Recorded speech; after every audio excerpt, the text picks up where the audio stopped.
Assalamualaikum warahmatullahi wabarakatuh.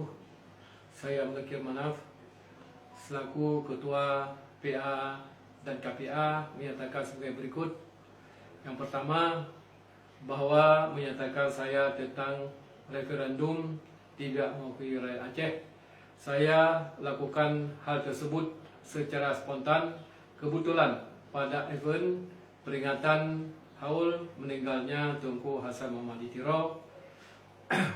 Yang kedua, bahwa saya menyadari rakyat Aceh saat ini cinta damai dan pro NKRI. Yang ketiga, saya berharap Aceh ke depan harus lebih maju membangun Provinsi Aceh dalam bingkai NKRI. Yang keempat, hal-hal lain yang menurut saya belum sesuai pasca MOU Helsinki akan saya buat suatu sendiri guna menuntaskan semua butir-butir MOU Helsinki ke depan. Assalamualaikum warahmatullahi wabarakatuh. Selamat Hari Lebaran 1440 Hijrah. Mohon maaf lahir dan batin. Terima kasih.